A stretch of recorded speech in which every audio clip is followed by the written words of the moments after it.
Are you a vegetarian, vegan, or even someone who's trying to follow a more plant-based diet? And you're thinking a trip to Disneyland would be just too difficult to find food you can eat? Well, think again. I'm about to give you all the ins and the outs on eating vegan, vegetarian, and everything in between at Disneyland. So let's get started.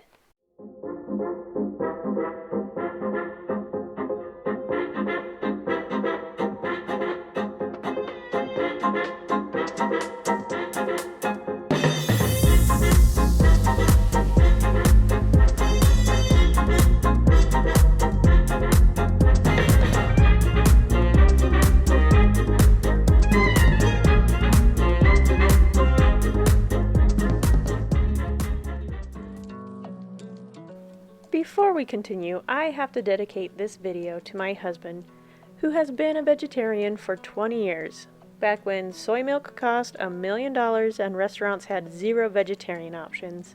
He's an ultra mountain marathon runner who finishes all of his races with a big smile on his face. You would never guess that he just got done running 30, 50, sometimes even 100 miles.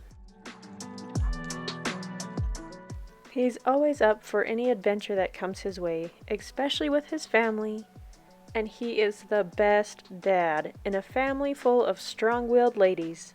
And I know he approves of all of the tasty food that we will be talking about today.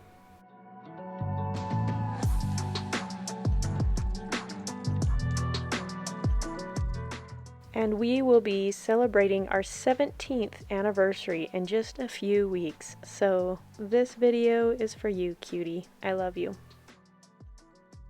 As always, if you like today's video, give me a like and subscribe to my channel for more travel and Disneyland content. Alright, let's get started. I want to make a quick note that nowadays almost every eatery in Disneyland has at least one vegetarian option, meaning it doesn't have any meat or fish or any kind of animal product like that in it. Some are better than others and have a lot more options, even vegan and plant-based options. These are going to be our favorites that I'm going to share with you today, plus a couple of insider tricks. Best treats and snacks. Yes, I'm starting with dessert because that is how you roll in Disneyland.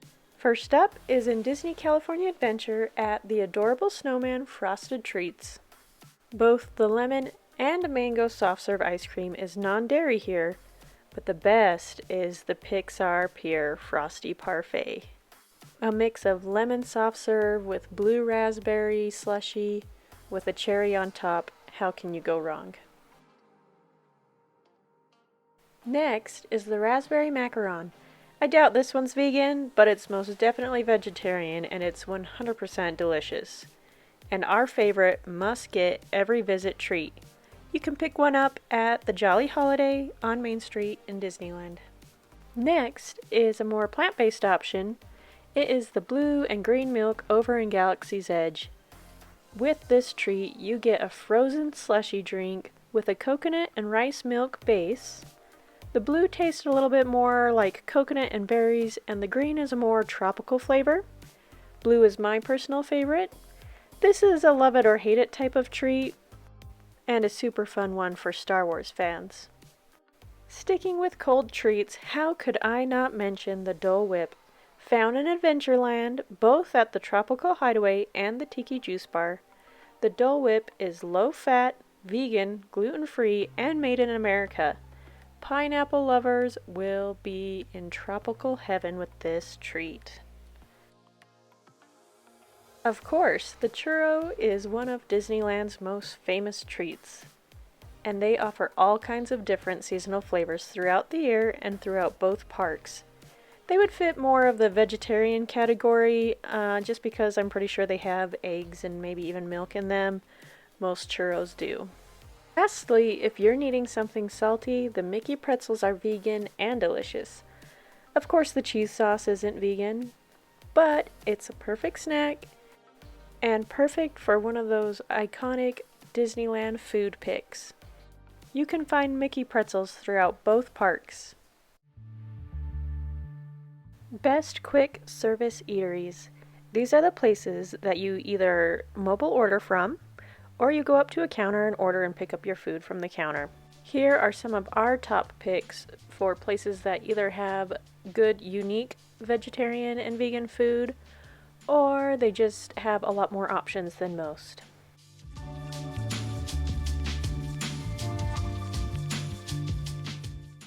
Let's start with the Red Rose Tavern, found in Fantasyland. From their little town harvest bowl for breakfast to my husband's favorite enchanted cauliflower sandwich, you'll find tasty, unique options that you won't find elsewhere. Although I am sad that they got rid of their garlic fries and they just do tater tots instead. I'm gonna have to get over it. Not vegan, but most definitely vegetarian, you can also try the ever so popular, ever so beautiful gray stuff. Next is for those chilly times at the park, the vegetable gumbo in a sourdough bread bowl at the Royal Street Veranda. Tucked up behind the queue for the Pirates ride, you could blink and miss it, but it's actually a really tasty option for anyone in the mood for a good soup and some bread.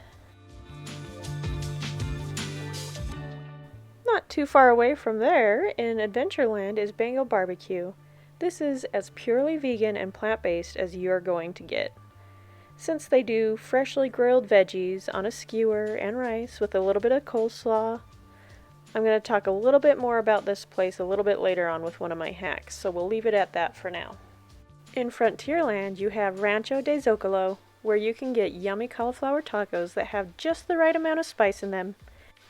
And though it's not technically on the menu, I have ordered the tostada salad from there before, but with beans and rice instead of meat. I asked kindly, and they were happy to accommodate me. Because this is a made-to-order place, it's easier to customize your order, as long as you ask nicely and are understanding if they can't. They also have a lot of a la carte items where you can use them to kind of help create your own meal as well.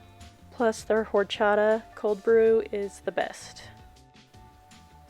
Over in DCA, you have Avengers Campus that has all kinds of plant-based options in it. At Pim's Test Kitchen, you can get a pasta dish with an impossible meatball the size of your head, basically.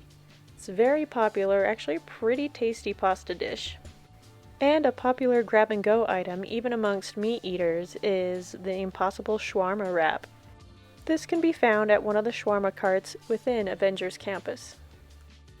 And at Cocina Cucamonga, you can get the very tasty and another one of our favorites, Tacos Dorados de Papa, and I'm so sorry if I pronounced that weird.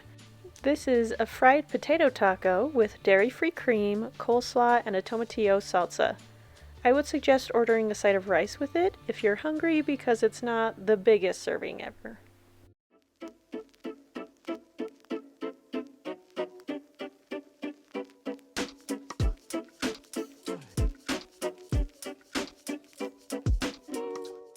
Of course, Disneyland does have its fair share of sit-down restaurants as well, but you will need to make reservations in advance.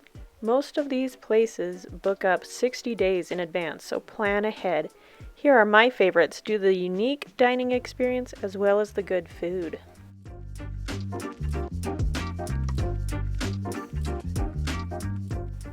Starting in DCA at the Lamplight Lounge, you have a more chill, fancy bar vibe, complete with plenty of mocktails and cocktails, with ambiance aplenty. No matter where you're seated, you're going to need to walk around and take a tour of this place to see all of the fun details and artistry found in it. Their menu items seem to change somewhat often, and they usually have quite a few seasonal items, so keep an eye out for those. But the chefs always come up with tasty vegetarian and even vegan options. I don't have a good picture of the Caesar Brussels, but they were heavenly, as well as the potato skins. And my secret little tip for the day is if you make your reservation around 7:50 p.m., somewhere around there, they will let you hang around and view the World of Color show right there from their patio, by the water, free of charge, no crowds, you get to sit down. It's an amazing experience.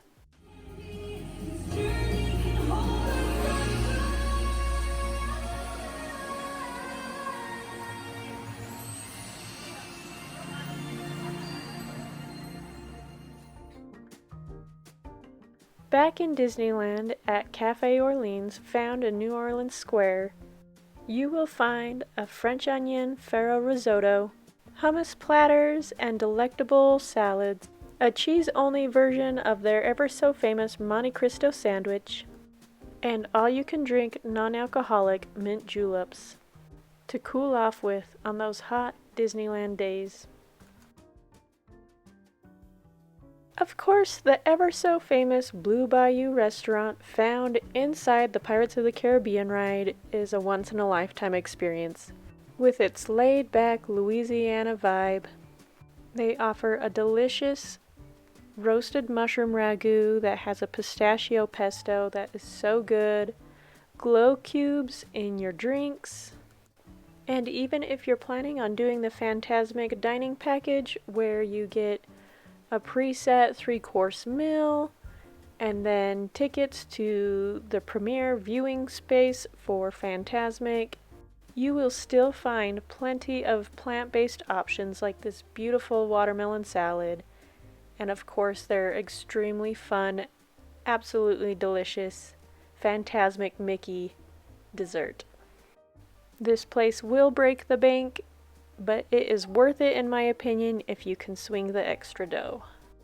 Okay, so here's the deal. Once you've figured out what some of your favorite picks are, you can do really cool hacks like hopping over to the Bengal barbecue and ordering the veggie rice plate, and then along with that you can order yourself the hummus trio. While you're doing that, you have your friend or your family member run over to the Tropical Hideaway, which is right next door. They get to order a veggie bao or a couple of veggie bao buns, and then a Dole Whip. Don't forget to grab some sauce while you're at it. Meet back, rendezvous at the beautiful tables at the Tropical Hideaway. You can sit down and have yourself a massive, delicious, veggie, vegetarian, even vegan and plant-based meal with the glow of tiki torches and the sound of the Jungle Cruise echoing behind you. Because you don't have to be eating meat to enjoy the magic of Disneyland. Okay friends, that's all I have for you today. I hope this was helpful information. If it was, consider giving me a like or subscribe to my channel for more content like this. Be kind to each other in the comments. Thank you for sticking around, and we'll see you again real soon.